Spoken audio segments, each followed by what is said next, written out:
أعوذ بالله من الشيطان الرجيم. بسم الله الرحمن الرحيم. إن الحمد لله نحمده ونستعينه ونستغفره ونعوذ بالله من شرور أنفسنا وسيئات أعمالنا. من يهده الله فلا مضل له ومن يضلل فلا هادي له، وأشهد أن لا إله إلا الله وحده لا شريك له، وأشهد أن محمدا عبده ورسوله، صلوات الله وسلامه على سيد المرسلين رحمة للعالمين محمد وآله وأصحابه وأهل بيته أجمعين. أما بعد، السلام عليكم ورحمة الله وبركاته.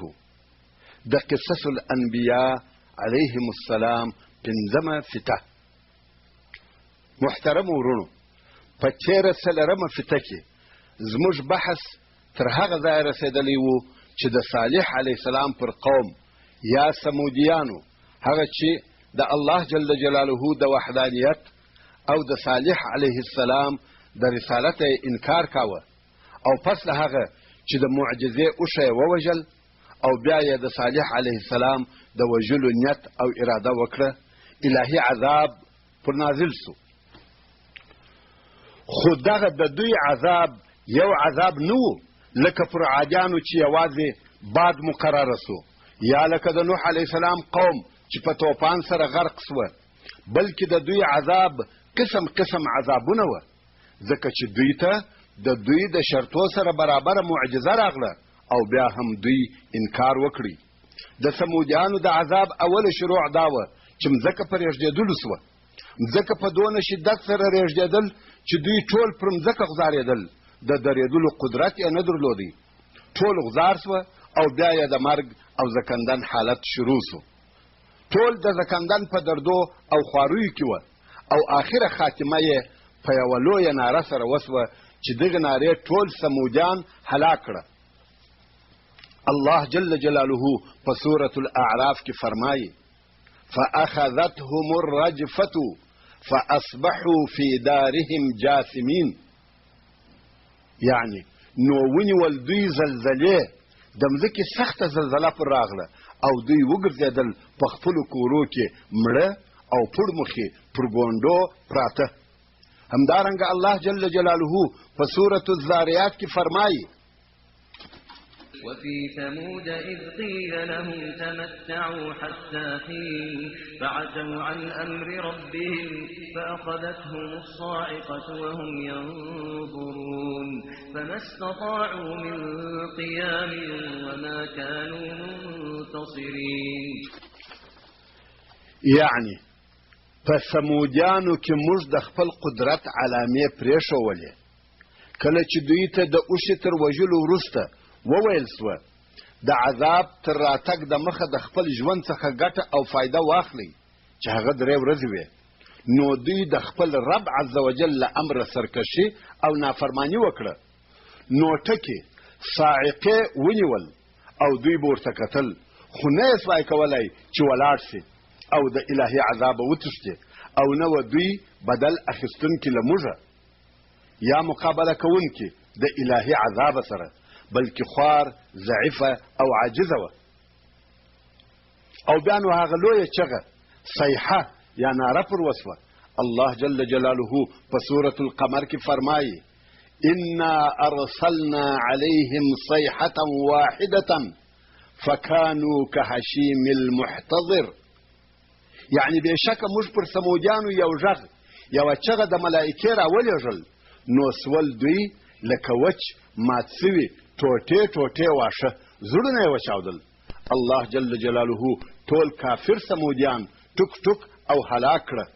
خو صالح علیه السلام او د ده مسلمان ملګرو ته یې چې 4000 نفره وه له دغه عذابه نجات او خلاصون ورکړي. الله جل جلاله د سورة هود په 66 نمبر آیات کې فرمایي: فلما جاء امرنا نجينا صالحا والذين آمنوا معه برحمة منا. یعنی کله چې د سمودیانو په عذاب او هلاک سره زموږ امر راغلی نو صالح علیه السلام او هغو کسانو ته مو چې د ده سره ایمان راوړی وو زموږ په فضل او رحمت سره نجات ورکړي. د سمودیانو د ښار او کورو آثار او علامې تر نن ورځې پورې پاته دي.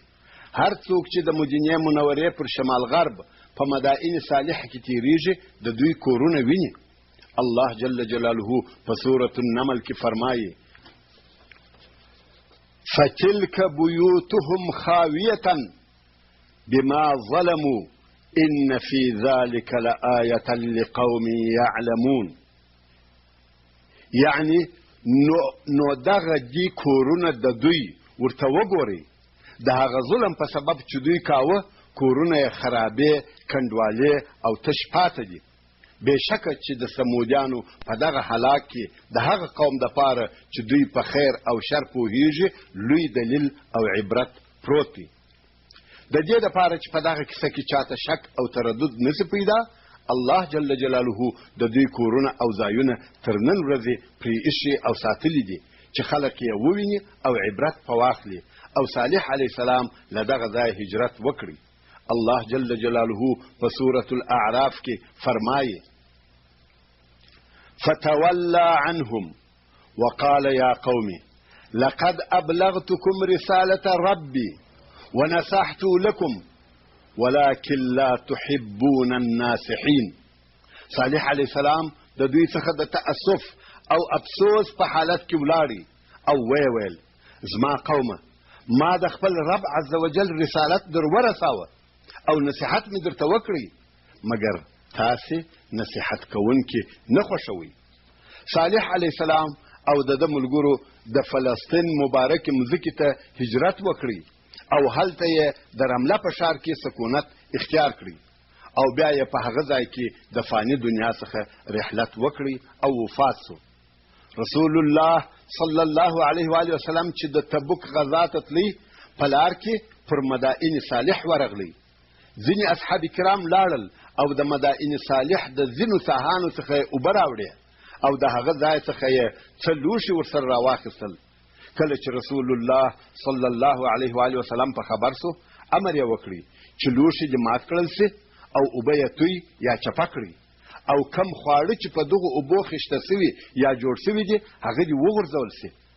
په هغه حدیث شریف کې چې امام بخاري او امام مسلم یې د عبدالله ابن عمر رضی الله تعالی عنهما څخه روایتوي رسول الله صلی الله علیه و آله وسلم فرمایي د دغه عذاب ورکړه سوو خلقو کورو ته مه ورننوځئ مګر په داسې حال کې ورننوځئ چې تاسې به ژاړئ. که ژړا کوونکي نه یاست نو مه ورننوځئ. دا د دې دپاره چې تاسې ته هغه څه درپېښ نه سي چې دوی ته ورپېښ سوه. په یو بل روایت کې راغلي دي که ژړا نه درتله په زوره ځان ژړوه یا لږ تر لږه د ژړا چم د دې دپاره کوه چې په ظالم قوم کې حساب نه سي. نو څوک باید مدائن صالح ته په داسې شکل ور نه سي لکه د تاریخي آثارو او ځایو سیل او تماشه چې کوي بلکې د الله جل جلاله قدرت او عظمت به ورپه یادوي. د الله جل جلاله هغه قهر او جبروت به ورپه یادوي چې پر دغه قوم ښکاره سو. نو به د عبرت دپاره د بیرې او ژړا په حال کې ورننوځي. الله جل جلاله په سورة هود کې فرمایي الا ان ثمود كفروا ربهم الا بعدا لثمود. یعنی واوري خبر اوسئ چې سمودیان پر خپل رب عز وجل کافران سوي وه. واوري خبر اوسئ چې سمودیانو لره د الهي رحمته لرېوالی وي.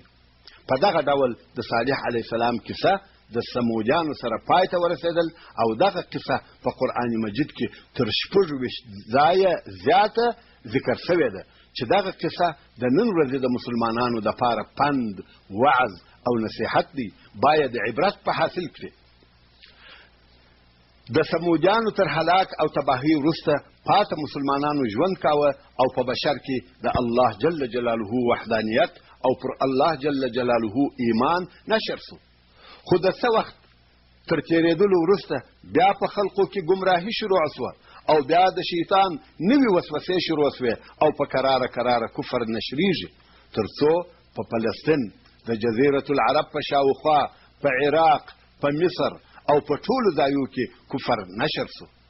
دا وار الله جل جلاله د بشر د اصلاح کولو دپاره یو نبي راولېږي چې د اعظم الانبیا څخه دی او د اولو العزم رسولانو څخه دی چې دغه معزز او محترم نبی ابو الانبیاء ابراهیم خلیل الله صلی الله علیه و آله وسلم دی.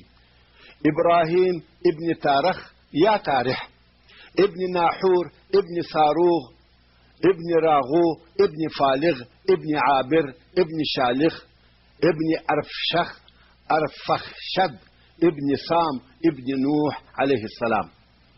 د ابراهیم علیه السلام پلار چې تاریخ نومېدی آذر هم ورته ویل کېده. آذر د ابراهیم صلی الله علیه و آله وسلم د پلار لقب دی.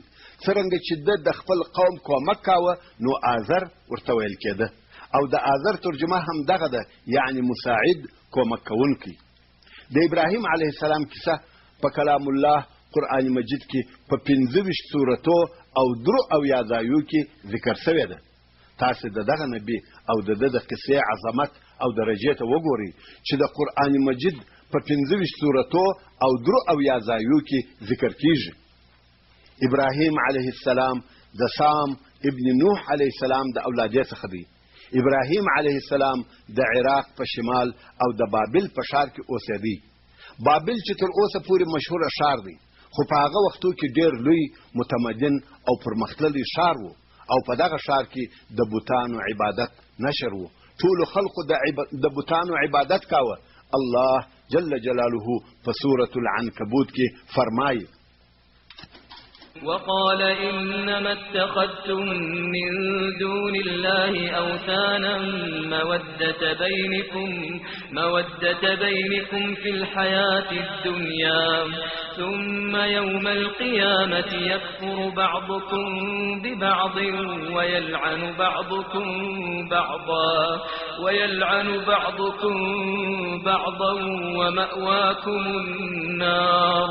ومأواكم النار وما لكم من ناصرين. يعني کله چې ابراهیم علیه السلام خپل قوم ته وویل بېشکه تاسې بې له الله جل جلاله د دې دپاره بوتان په خدایي سره نیولي دي چې ستاسې په منځ کې دغه د دنیا په لږ او بیکاره ژوند کې دوستي او اتحاد پیدا سي، خو بیا به د قیامت په ورځ ځینې ستاسې چې بوتان او هغه کسان دي چې نن یې تاسې عبادت کوئ د هغو څخه رزق، اولاد او د ځان ساتنه غواړي، د ځینو نورو څخه چې دغه تاسې یاست چې نن ورځ د ډبرو او شنختو څخه خپل مرادونه غواړي منکره او بیزاره سي، او ځینې ستاسې به چې تابعان دي پر ځینو نورو چې متبوعان دي لعنت وایي، او ستاسې ټولو د استوګنې ځای اور دی او په قیامت کې به هیڅوک تاسې لره د کومکانو څخه نه وي. د بابل خلق ټول مشرکان وه، یوازې د الله جل جلاله عبادت یې نه کاوه بلکې بوتان یې ورسره شریکول، لکه څرنګه چې ابراهیم علیه السلام خپل پلار او خپل قوم ته وویل دغه بوتان څه شي دي چې تاسې د هغو عبادت کوئ؟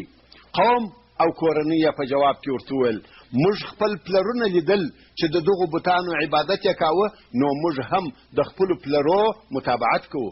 الله جل جلاله په سورة الانبیاء کې فرمایي: اذ قال لأبيه وقومه ما هذه التماثيل التي أنتم لها عاكفون قالوا وجدنا آباءنا لها عابدين. يعني کله چې ابراهیم علیه السلام خپل پلار او خپل قوم بابلیانو ته وویل دغه بوتان څه شي دي هغه چې تاسې هغو لره په عبادت سره ولاړ یاست، قوم او کورنۍ یې ورته وویل موږ خپل پلرونه لیدلي دي چې د دغو بوتانو عبادت یې کاوه، نو موږ هم د هغو عبادت کوو. معنا دا چې دغه د بوتانو عبادت دوی ته په میراث ورپاته و او ابراهیم علیه السلام دوی ته تنبیه ورکول او دوی یې پوهول چې انسان ولې او د څه شي دپاره د یوه شي یا د یو چا عبادت کوي. معلومه خبره ده چې انسان د دې دپاره د یو چا یا یو شي عبادت کوي که چیرې دغه انسان اړ او محتاجه سي یا یو کار بند سي نو دغه خپل اله او معبود بولي هغه ته دعا کوي او هغه ته د دې دپاره ورناري کوي چې هغه یې کومک وکړي او هغه څوک چې عبادت یې کیږي هغه هم دا قدرت ولري چې دغه د ده بلل قبول کړي او د دغه انسان حاجت ورپوره کړي او د دې دپاره د اله عبادت کیږي چې هغه اله شریعت او قانون ور جوړ کړي حق ور وښیي او دغه انسان پر سمه او مستقیمه لار رهي کړي همدارنګه د دې دپاره د اله عبادت کیږي چې عبادت کوونکي ته نفع ور ورسوي او ضرر ځینې منع کړي مګر دغه بوتان الهه دي عبادت یې کیږي خو داسې الهه او خدایان دي چې نه شی اوري نه یې ویني نه نفع رسولی سي نه ضرر نو څنګه او ولې یا د څه شي دپاره د دغو کڼو ړندو او ګونګیانو بوتانو عبادت کیږي دا هغه ړوند تقلید او بېځایه متابعت دی په ړندو سترګو د خپلو پلرو او مشرانو پوچ او بې معنا متابعت دی د بشري او انساني عقل معطله کېدل دي دغه د عقل ړوندوالی په دوی دغه کار کړی و چې د بوتانو عبادت یې کاوه له بده مرغه نن ورځ هم په ځینو مسلمانانو کې داسې رواجونه پاته دي چې الله جل جلاله هېروي او یو انسان له بله انسانه که مړ وي که ژوندی خپل ضروریات لکه رزق اولاد د ځان ساتنه او ښه ژوند غواړي دغه کار هم د مسلمانانو د عقیدې دپاره لویه بدبختي ده نو ورونو او خوندو خپل رب عز وجل او خالق جل جلاله مه هېروئ هغه عز وجل مو رب دی چې د هر کار د کولو توان او قدرت لري او هم هر څه د الله جل جلاله څخه غواړي او هغه جل جلاله د هر شي مالک او خاوند دی زموږ ټول ضرورتونه راپوره کولی سي او راپوره کړي یې دي آیا زموږ په قول او عمل کې به دغه فرق او توفیر عجب نه وي کله چې پر لمانځه ودرېږو د لمانځه په هر رکعات کې او هر وار د سورة الفاتحه یا الحمدلله په ویلو کې وایو ایاک نعبد و ایاک نستعین یعنی یا الله خاص تا لره عبادت کوو او یا الله خاص تا څخه مرسته او کومک غواړو بل هیڅوک که نبي مرسل وي که مقربه ملکه وي که پیر وي که ولی وي زموږ د ضرورتو او حاجتو د پوره کولو قدرت نه لري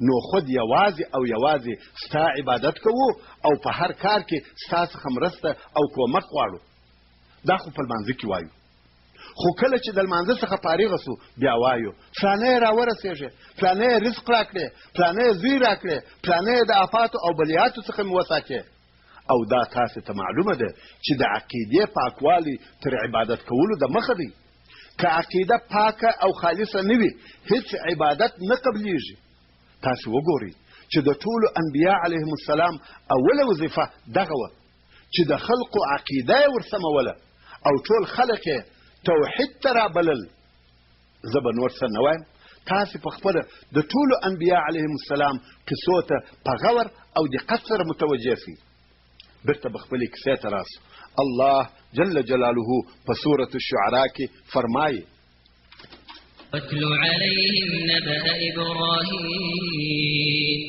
إذ قال لأبيه وقومه ما تعبدون قالوا نعبد أصناما فنظل لها عاكفين قال هل يسمعونكم إذ تدعون أو ينفعونكم أو يضرون قالوا بل وجدنا آباءنا كذلك يفعلون يعني اے محمد صلی الله علیه و آله وسلم دغه د مکې کفارو ته ووایه بیان کړه دوی ته خبر قصه د ابراهیم علیه السلام کله چې خپل پلار او خپل قوم ته وویل تاسې د څه شي عبادت کوئ هغوی یې په جواب کې وویل موږ د بوتانو عبادت کوو او موږ همیشه دوی ته نږدې کښېنو یعنی د عقیدې درلودلو، عزت او احترام کولو په سبب موږ همیشه د دوی په حضور کې حاضر یو. ابراهیم علیه السلام ورته وویل کله چې تاسې دوی بولئ، کله چې تاسې وننګوئ، دوی دغه ستاسې بلنه اوري؟ که یې تاسې عبادت وکړئ نفع در رسوي او که یې عبادت ونه کړئ ضرر در رسوي؟ معلومه خبره ده چې بوتان د لرګیو څخه یا د ډبرو څخه جوړ شوي دي، د خپله ځانه څخه یو مچ هم نسي شړلی، نو تاسې ته به څه نفع یا ضرر در ورسوي؟ کفارو یې په جواب کې وویل هو، دغه بوتان نه اوري، نه نفع او نه ضرر رسولی سي، خو خبره دا ده چې موږ خپل پلرونه لیدل چې د دغو بوتانو عبادت به یې کاوه. دلته به یو پوښتنه وکړم، څرنګه چې ابراهیم علیه السلام په دغه قوم کې اوسېدی او د هلته کوچنی لوی سو، آیا ده هم په کوچنیوالي د دغو بوتانو عبادت کړی دی؟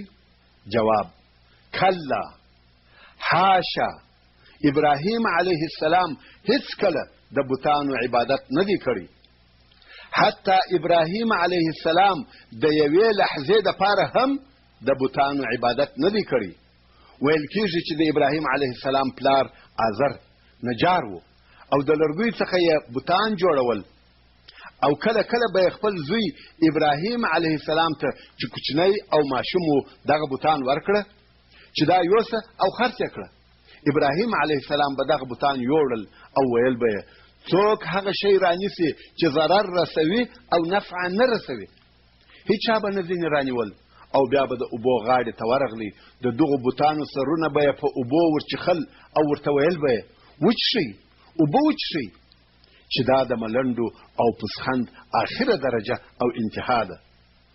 خو زیات تر دغه الله جل جلاله د ابراهیم علیه السلام په هکله په سورة الانبیاء کې فرمایي ولقد آتینا ابراهیم رشده من قبل وكنا به عالمین، یعنی خامخا په تحقیق موږ ورکړی وه، ښوولی وه ابراهیم علیه السلام ته د ده په عقایدو او د ده په اعمالو کې د ده تر نبوت په خواله نیکه حقه لار، بلکې د ده تر ځوانۍ د مخه په کوچنیوالي کې مو هغه پر داسې لار برابر کړی وو چې د اولو العزم انبیاو د شانه سره لایقه او مناسبه وي، او موږ په ده باندې پوه وو چې دی د رشد د خاوندانو څخه دی، یعنی د عقل د پوهې د خاوندانو څخه دی.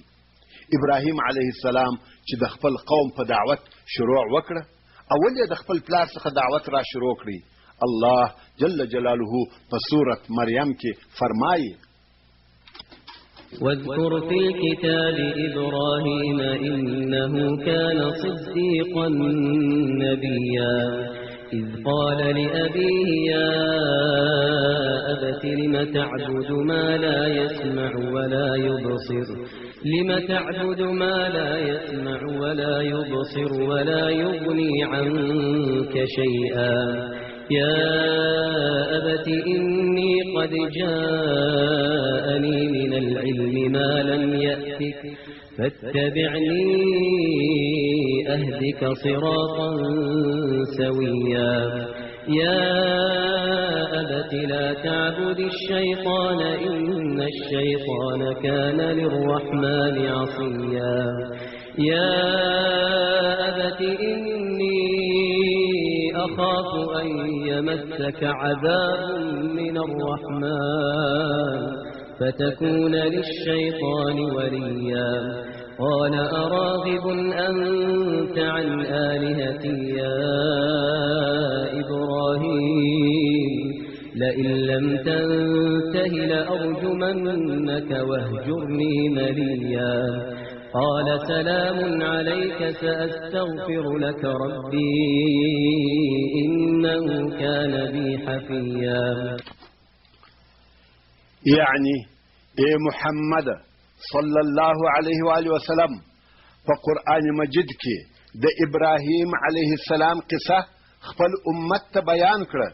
بېشکه چې دغه ابراهیم صدیق نبی و. کله چې خپل پلار ته وویل ای زما پلاره ولې د هغه شي عبادت کوي چې نه اوري او نه ویني او نه ستا څخه هیڅ ضرر منع کولی سي؟ ای زما پلاره، بېشکه ما ته راغلی دی، ما ته راکړل سوی ده د علم څخه هغه اندازه چې تا ته نه دی درکړه سوی، نو زما متابعت وکړه وبښیم تا ته سمه مستقیمه لار. ای زما پلاره، د شیطان عبادت مه کوه چې منع او مخالفت کارونه کوي، بېشکه چې شیطان د رحمانه څخه ډېر نافرمانه سرکشه دی. ای زما پلاره، بېشکه زه له دې څخه بیریږم چې دغه د شیطان د متابعت په سبب به د رحمان له طرفه عذاب در ورسیږي. د شیطان د متابعت په سبب به د الله جل جلاله په عذاب اخته سي او ته به د شیطان دوست او د دوژخ ملګری به یې سي. اوس نو د ابراهیم علیه السلام پلار آزر د ابراهیم علیه السلام د دغو پستو او نرمو خبرو، دغه د ادب او مهربانیه ډکو خبرو په جواب کې ورته وایي: ای ابراهیمه، آیا ته زما د معبودانو له عبادته مخ ګرځونکی یې؟ د هغو عبادت نه کوې؟ که ته له دې کاره له وحدانیته منع نه سوې، نو خامخا به زه تا رجم کړم، په ډبرو به دې وولم او زما څخه د ډېرې مودې دپاره لرې سه چې زما د سزا څخه په امان سې. ابراهیم علیه السلام وویل: پر تا دې سلامتیا وي چې دا د رخصت د پلار د پرېښولو او د هغه څخه د جلا کېدلو سلام دی. نو یې ورته وویل: پر تا دې سلامتیا وي، ژر به زه تا ته له خپله ربه مغفرت وغواړم، بېشکه چې الله جل جلاله پر ما ډېر مهربانه دی. دا خو په اول کې ابراهیم علیه السلام ورته وویل چې زه به د الله جل جلاله څخه ستا دپاره بخښنه او مغفرت وغواړم. دا یې هغه د زویوالي شفقت و، مګر په وروسته کې چې ابراهیم علیه السلام پوه سو چې زما پلار د الله جل جلاله دشمن دی، ځینې بیزاره سو. الله جل جلاله په سورة التوبه کې فرمایي: وما كان استغفار إبراهيم لأبيه إلا عن موعدة وعدها إياه فلما تبين له أنه عدو لله تبرأ منه إن إبراهيم لأواه حليم. يعني او نه د بخښنه غوښتل د ابراهیم علیه السلام د خپل پلار دپاره، مګر په سبب د هغې وعدې چې ابراهیم علیه السلام د خپله پلار سره کړې وه. نو کله چې ابراهیم علیه السلام ته معلومه سوه چې د ده پلار د الله جل جلاله دشمن دی، ځکه پلار یې پر کفر مړ سو، نو ابراهیم علیه السلام ځینې بیزاره سو.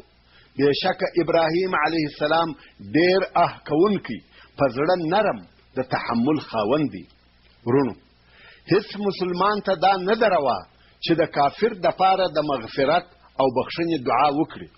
دا کار حرام دی چې مسلمان د کافر دپاره د بخښنې دعا کوي. مثلا یهودي، نصراني، هندو او بل کافر مړ وي او څوک یې فاتحې ته ورځي او وایي الله جل جلاله دې پر ورحمېږي، دغه کار حرام او ناروا دی. د کفارو دپاره بخښنه نه غوښتل کېږي. الله جل جلاله په سورة التوبه کې فرمایي: ما كان للنبي والذين آمنوا أن يستغفروا للمشركين ولو كانوا أولي قربى من بعد ما تبين لهم أنهم أصحاب الجحيم. يعني نبي او هغو کسانو لره چې ایمان لرونکي دي، نه دا لایقه ده او نه ورته روا ده چې د مشرکانو دپاره مغفرت وغواړي، که څه هم دغه مشرکان د دوی سره دوستي لرونکي وي، که څه هم دغه مشرکان یې ډېر نږدې دوستان لکه مور او پلار وي، بخښنه به نه ورته غواړي. دغه د مغفرت طلب څه وخت نه دی ورته روا؟ دا هغه وخت چې مسلمانانو ته دا معلومه او ښکاره سي چې دغه د دوی دوستان دوژخیان دي، پر کفر مړه سي، بیا نو د بخښنې غوښتنه نسي ورته کولی. بیرته کیسې ته راسه.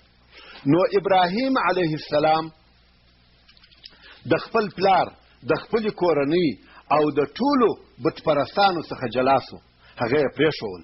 الله جل جلاله په سورة مریم کې فرمایي چې ابراهیم علیه السلام وویل واعتزلکم وما تدعون من دون الله وادعو ربي عسى الا اكون بدعاء ربي شقيا.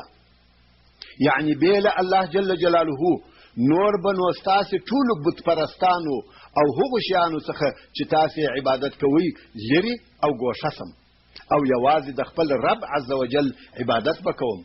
امید لرم چې د خپل رب عز وجل په عبادت کې به بدبخته او ناامیده نسم. په دغه وخت کې ابراهیم علیه السلام ځوان هلک و چې عمر یې د 14 کلو په شاوخوا کې و. ځوان هلک دی او دی علیه السلام نبی دی. خپل قوم وحدانیت او یوازې د الله جل جلاله عبادت ته رابولي. اوس د ځان سره فکر کوي چې دغه دعوت د عملي کولو او کامیابه کولو دپاره باید څه وکړم او کومه طریقه استعمال کړم. نو یې دا فکر وکړي چې د شر ریښه چې بوتان دي باید وکشل سي. نو ځکه یې قوم د بوتانو په ماتولو تهدیداوه او ورته ویل به یې زه مو بوتان در ماتوم. الله جل جلاله د ابراهیم علیه السلام دغه تهدید او ګواښ چې خپل قوم ته یې ورکاوه په سورة الانبیاء کې بیانوي او فرمایي وتالله لأکیدن اصنامکم بعد ان تولوا مدبرین. یعنی په الله جل جلاله مې د قسم وي چې خامخا به ستاسې د بوتانو چاره او علاج پس له هغه وکړم چې تاسې ولاړ سئ. ابراهیم علیه السلام دغه خبره په پټه او د ځان سره نه ده کړې بلکې په ښکاره او علانیه سره اعلان وکړي خو چا واورېدل او چا نه واورېدل. خو هغو کسانو چې دغه خبره یې واورېده هغو سر نه په وګرځاوه. الله جل جلاله په سورة الانبیاء کې فرمایي قالوا سمعنا فتى يذكرهم يقال له ابراهیم. یعنی ځینې کفار وویل موږ د یوه ځوانه څخه چې هغه ته ابراهیم ویل کېده اورېدلې وه چې دغه بوتان یې په بده یادول. نو دا معلومه سوه چې د ابراهیم علیه السلام ویل په ښکاره سره وه نه په پټه چې ویل یې زه به ستاسې بوتان در مات کړم. نو رښتیا هم ابراهیم علیه السلام د داسې ورځې انتظار کاوه چې د بوتانو سره هیڅوک نه وي. خو څرنګه چې دغه بوتان د دغه قوم الهه او خدایان وه نو همیشه به هلته خلق موجود وه. تر داسې اندازې چې دغو بوتانو ته به یې خواړه راوړل. د څه مودې دپاره به یې دالته د دوی مخې ته ایښې وه او بیا به یې دغه خواړه واخیسته او دغو بدپرستانو به خوړل او ویل به یې دغه خواړه زموږ خدایانو رابرکتناکه کړه العیاذ بالله. خو ابراهیم علیه السلام د خپل موقع په انتظار دی چې کله به د د قوم بوتان یوازې په لاس ورسي او دی یې مات کړي. څو هغه د د مقصد وخت او موقع راورسېده چې هغه د دغه قوم د اختر ورځ وه.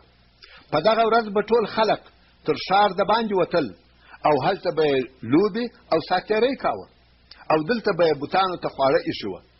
قوم چې به هلته ټوله ورځ په لوبو او میلو تېره کړه نو به د ورځې په آخر کې راغله دغه برکتناکه سوي خواړه به یې اخیستل او خوړل به یې. اوس نو د اختر د ورځې په سهار ټول خلق د وتلو دپاره تیاری نیسي او وځي. خو ابراهیم علیه السلام ناست دی او د وتلو اراده نه لري.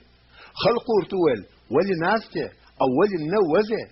ده علیه السلام وویل ما ستورو ته وکتل دا را معلومه سوه چې زه نن ناروغ یم انی سقیم نو زه نه وځم. رسول الله صلی الله علیه و آله وسلم فرمایي ابراهیم علیه السلام خلاف ورته وویل مګر دغه خلاف ویل یې د الله جل جلاله دپاره وه. غوښته یې چې په دغه مناسب وخت کې بوتان مات کړي. الله جل جلاله دغه حالات د سورة الانبیاء په مکرمو آیاتو کې بیانوي او فرمایي ولقد آتينا إبراهيم رشده من قبل وكنا به عالمين إذ قال لأبيه وقومه ما هذه التماثيل التي أنتم لها عاكفون قالوا وجدنا آباءنا لها عابدين قالوا وجدنا آباءنا لها عابدين قال لقد كنتم أنتم وآباؤكم في ضلال مبين قالوا أجئتنا بالحق أم أنت من اللاعبين قال بل ربكم رب السماوات والأرض الذي فطرهن وأنا على ذلك من الشاهدين وتالله لأكيدن أصنامكم بعد أن تولوا مدبرين فجعلهم جذاذا إلا كبيرا لهم لعلهم إليه يرجعون. يعني خامخا فتحقيق مجبور کړی و ښوولی و ابراهیم علیه السلام ته د ده تر نبوت د مخه ښه او حقه لار او موږ په ده باندې پوه وو چې دی د رشد د خاوندانو څخه دی. کله چې ابراهیم علیه السلام خپل پلار او خپل قوم ته وویل چې دغه بوتان څه شي دي چې تاسې دوی لره په عبادت سره ولاړ یاست، قوم وویل موږ خپل پلرونه لیدل چې د دغو بوتانو عبادت به یې کاوه، نو موږ هم د هغو متابعت کوو. ابراهیم علیه السلام وویل خامخا تاسې او ستاسې پلرونه په ښکاره او واضحه ګمراهي کې یاست. د ابراهیم علیه السلام قوم بابلیانو وویل آیا ته موږ ته په حقه سره راغلی یې او که ته لوبې کوونکی یې؟ یعنې په رښتیا سره دې دغه عقیده ده او که ټوکې مسخرې کوې؟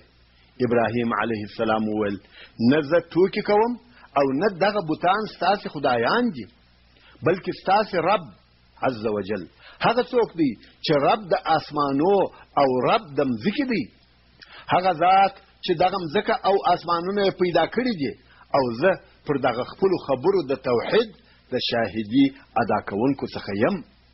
دغه مې ایمان او یقین دی او په الله جل جلاله سره مې قسم دی چې خامخا به دغه ستاسې د بوتانو یو تدبیر او چاره هغه وخت وکړم چې تاسې له دغو بوتانو څخه ولاړ شئ.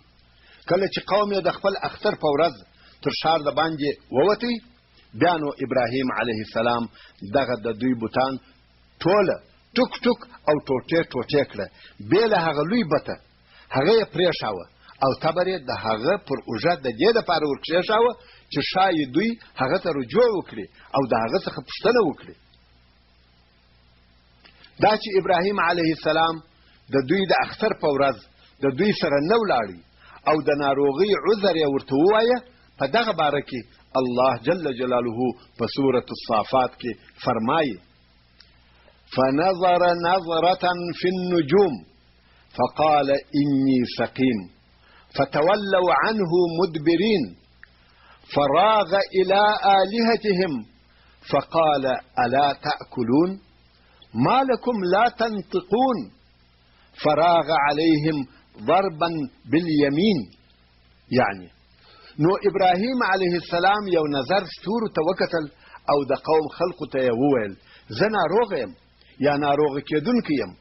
نو هغو هم دی علیه السلام پرېښاوه او دوی ولاړل. نو ابراهیم علیه السلام هغه د دوی خدایانو ته پټ ورغلی. اوس چې ټول خلق ولاړل او ابراهیم علیه السلام یوازې پاته سو، نو څه پیښه سوه؟ ابراهیم علیه السلام د وخت او موقع څخه ګټه واخیستل او د قوم خدایانو یا بوتانو ته ورغلی.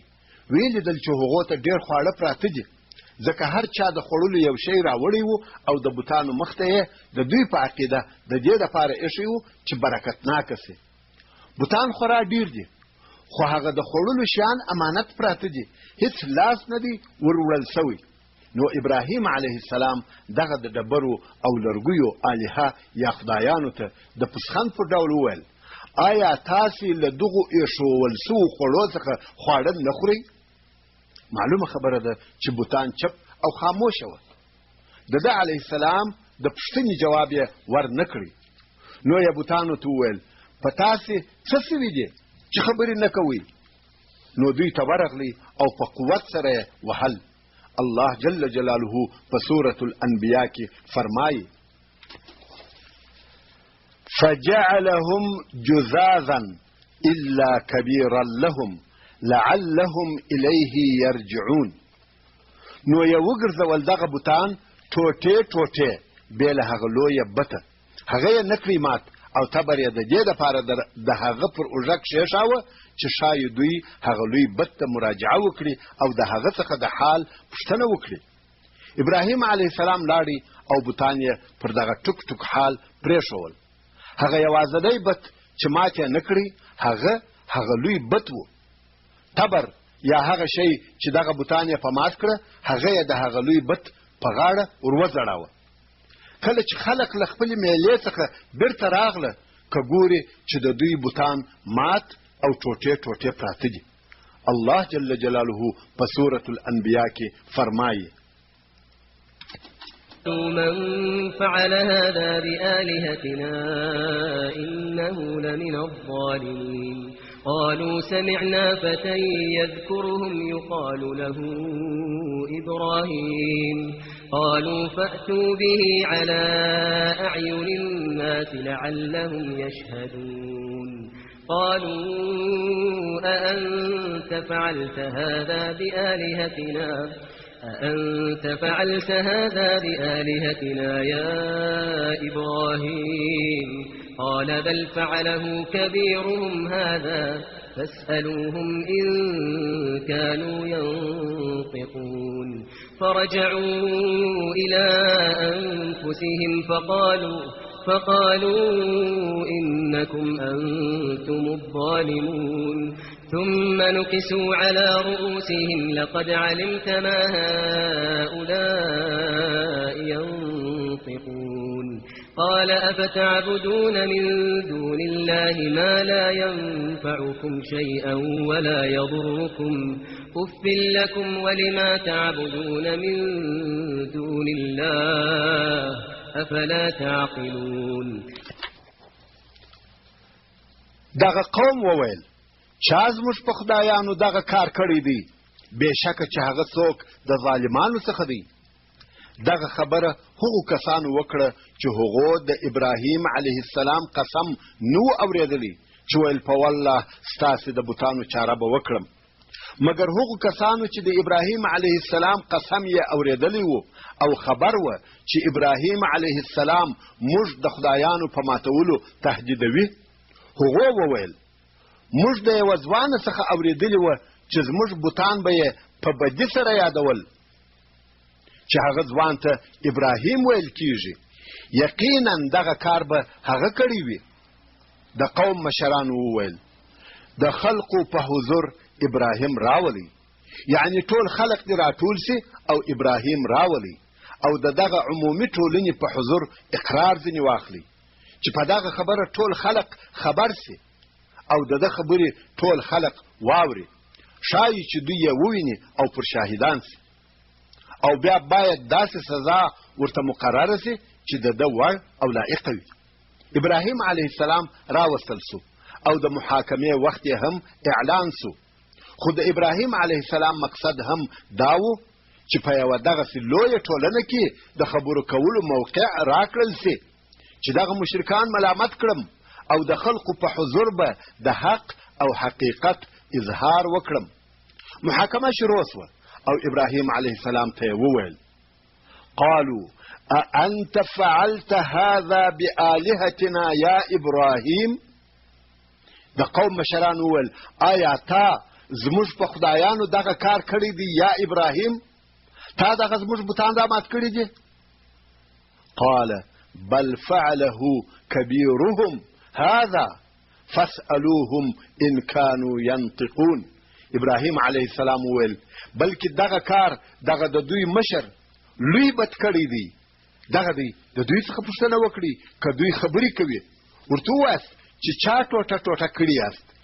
یعنی دې ته هیڅ ضرورت نشته چې تاسې د دغې خبرې پوښتنه زما څخه وکړئ. دغه لوی او مشر بت یې جوړ روغ دی او تبر هم د هغه سره دی. دغه کار به ده کړی وي. که دا هم نه وي نو په خپله د دغو خدایانو څخه پوښتنه وکړي چې ولې او چا داسې ټوټه کړاست. فرجعوا إلى أنفسهم فقالوا إنكم أنتم الظالمون. نو دغو کفارو خپلو ځانو ته رجوع وکړه. ټول خلق حاضر دي او هر یو د ځان سره فکر وهي چې خدایان څنګه مات شوه او هغه د خدایانو مشر مو هم خبرې نشي کولای چې حال ووایي او تبر هم د هغه سره دی. نو یې یو له بله سره وویل چې بېشکه تاسې ظالمان یاست. پس له هغه چې کفارو یا بت پرستانو ښکاره دلایل ولیده، واضحه منطق یې واورېدل چې دغه بوتان نه د ځان دفاع کولی سي او نه خپل حال ویلی سي چې چا مات کړو او بیا یې هم موږ عبادت کوو. دا څونه جهالت دی. مګر بیا هم شیطان خپلې وسوسې جاري ساتلې. ثم نكسوا على رؤوسهم لقد علمت ما هؤلاء ينطقون. او بیا پر خپلو سرو نسکوره کړل سوه. نکسه په عربي کې نسکوره کېدلو او پر سر درېدلو ته وایي. نو دا چې دغه کافران شرمنده سوه، لوړ یې نه سوای کتلی، یا دا چې عقلونه یې کښته سوه، دوی د خپلو عقلو کار او وظیفه معطله کړه. د عقل یې کار وانخیستی او ابراهیم علیه السلام ته یې وویل یقینا ته پوهېږې چې دغه بوتان خبرې نسي کولی، نو ته څنګه راته وایې چې د دوی څخه پوښتنه وکړي. ابراهیم علیه السلام وویل قال افتعبدون من دون الله ما لا ينفعكم شيئا ولا يضركم اف لكم ولما تعبدون من دون الله افلا تعقلون. ابراهیم علیه السلام ویل آیا تاسې بیل الله جل جلاله د هغو شیانو عبادت کوئ چې د هیڅ شي نفع نسي در رسولی او نه ضرر در رسولی سي؟ نو هلاک او افسوس دی وي تاسې لره. او هو لطفا فته واړوه.